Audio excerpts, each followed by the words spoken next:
All right, hi everyone. Welcome. So today I am going to be doing a little talk about UFOs and alien disclosure. And this is not an easy talk to do. I'm doing this kind of off the top of my head here. I know there's a lot I want to say and I have to be patient, and I will probably have to do a part 2 and maybe even a part 3 to get out what I really want to convey.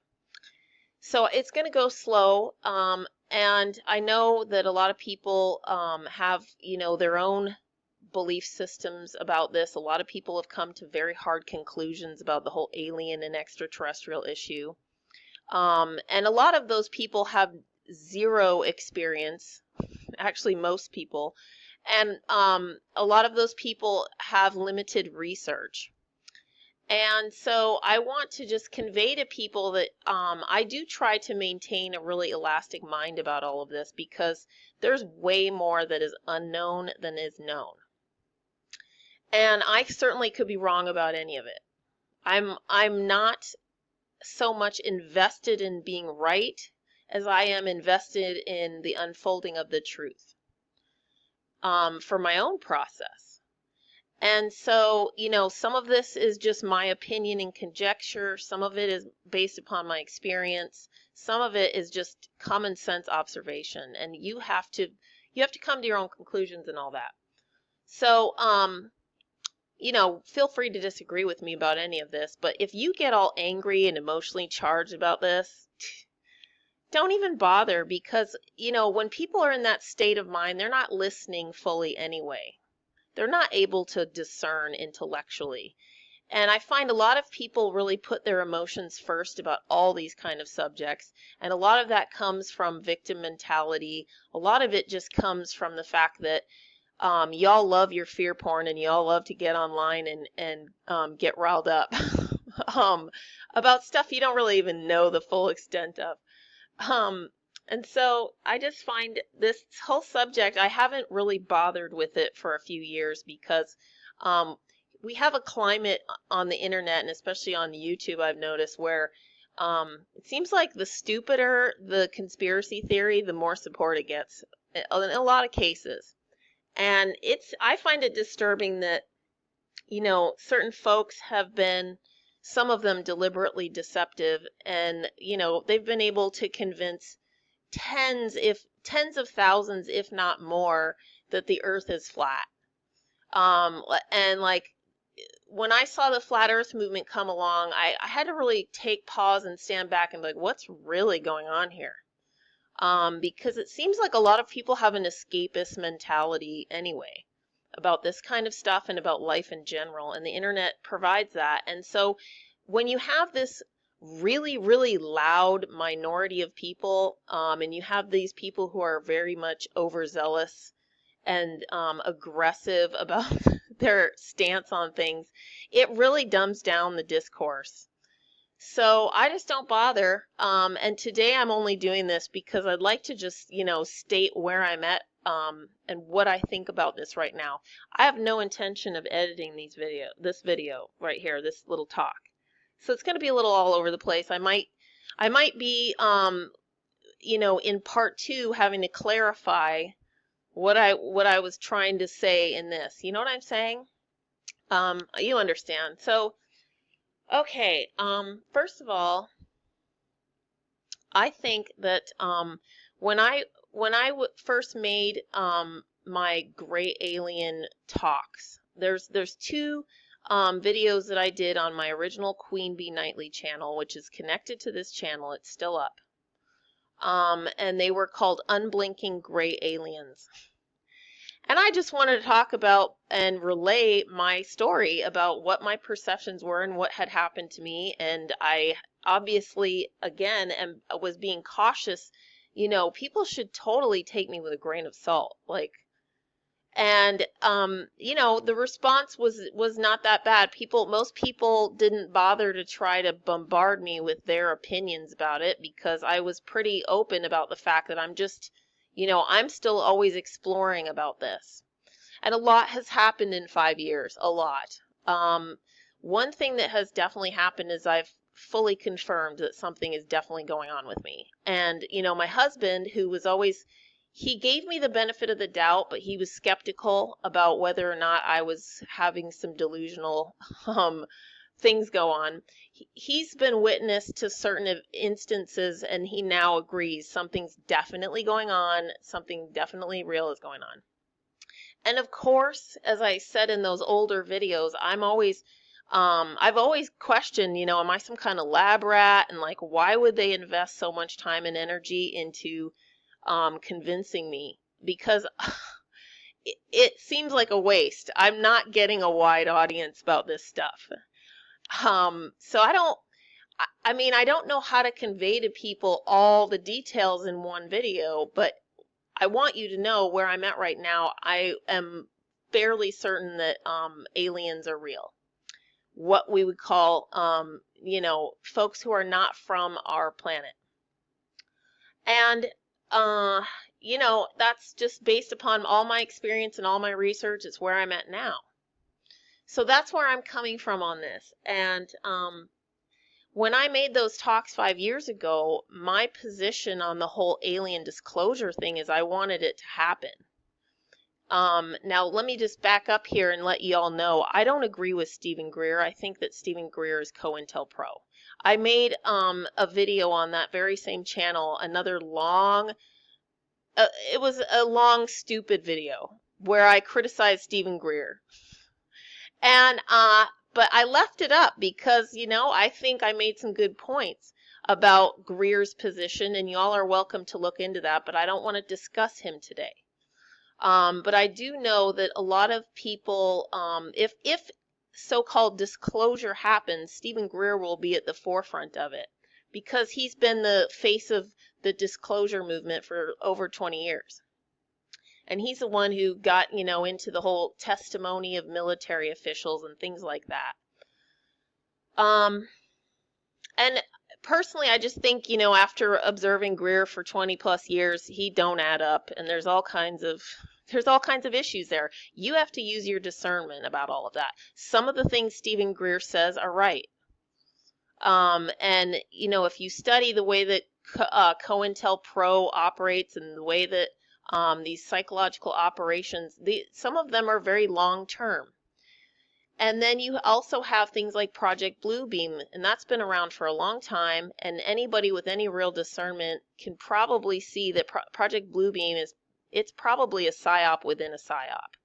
Because I think Project Bluebeam has some truth to it as well. We live in an age where, things like holograms, CGI, all kinds of fakery is possible now. And we have, our journalism is in a crisis right now because a lot of mainstream journalism is bullshit, and they are definitely, they've lost a lot of credibility for good reasons. So now that I'm 5 years later, I'm reconsidering whether disclosure is a good idea.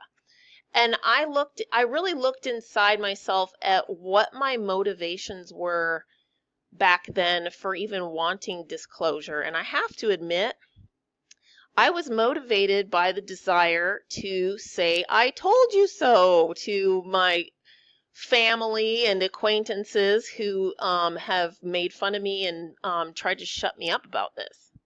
I just wanted to, sit back and laugh at the reactions. If full public disclosure, mainstream news, aliens are real happened, a lot of these people would psychologically crack. A lot of these very arrogant people. And there's a part of me that thinks, wouldn't that be juicy? And then there's another part of me that I I agree with Stephen Greer. We've got to clean up our technologies. We've got to get clean energy. Why is all of this being suppressed? Blah, blah, blah. And so a lot of people think that disclosure would open all these doors, and maybe it would, and maybe it would be a good thing in the long run. But I think obviously disclosure would also be a total shit show, and it would be dangerous at this point. Like, there would definitely be instability and huge reaction from the public. And you have this sort of polarization going on between, one side of it that is, especially people like Greer. Greer actually says that all extraterrestrials are benevolent. And you have these people who think the extraterrestrials would, save us and like help us to clean up our planet and do all these good things. And I really honestly have always hoped that maybe that could be true, and then we could so-called join the galactic neighborhood and blah blah blah. But after these past 5 years and really sitting on all this and stepping back, I'm thinking, really, okay, actually, most people right now are toxic, egoic. There's a lot of narcissists and psychopaths are running the show. And we've got, people who, a very small number of people who have more wealth than half the planet. So who the hell is going to benefit from disclosure? Well, it's going to be these people who unveil it, and they're going to control the narrative like they always do with a lot of things. And there'll be all this there'll be so much noise. And then you have the other part of it where you have like most of the people who want disclosure are North Americans and people from Britain and Europe. We're talking about the first world. How would disclosure really affect the rest of the planet and people in these cultures that they're not even thinking about this stuff? We've got tons of manipulation. We've got a military-industrial complex that's definitely involved in all this. How deep it goes, I don't know. There is a lot of evidence for a secret space program. You have the My Labs, you have what could totally be humans being experimented on. And so now we have all this cognitive dissonance that can't be erased in just, with just disclosure. Even if I was able to film my gray alien contact and post it to YouTube, most people would accuse me of it being CGI or something, And I really honestly think it would really traumatize a lot of people. And when I got past my own selfish motivations about disclosure, I thought, maybe I'm really wrong here. Maybe disclosure is a really bad idea for now. Maybe it needs to be decades away. Maybe there needs to be covert, behind the scenes help for humanity to get out from under all this oppression so that we can start having, a more intelligent societies. And there's just so many issues, especially globalism and the whole, it's not black and white. And so I have a lot of mixed feelings about all of this. I really do. And I think that everybody needs to slow down with their push for disclosure and really reconsider. I feel like a lot of personal responsibility and growing up on an individual and collective stance needs to happen before we are inundated with the reality of aliens. Because like I said, you have those people that are almost ready to worship aliens and like make them into our rescuers. And then you have the other side of it. And those are the people who are very fear-based. They produce a lot of fear porn videos. They think all aliens are demons, blah, blah, blah. A lot of people would see it as an invasion and a threat. And it's just going to be such a huge manipulation. And so, for those people that think all aliens are demons, I've tried to explain before, I think that that's pretty weak. You can call a cat a demon. You can call another human being a demon. It's all it reveals is your emotional opinion about it. And yeah, I think definitely some of these aliens are totally demonic, just like some people are totally demonic. But the whole issue of the word demon and what it really means and the origins of the word, it doesn't really apply very well here. I think that what a demon really is something entirely different than what we're describing with an extraterrestrial. Then you have this other side of it with people who talk about the whole dimensional factor and, does outer space really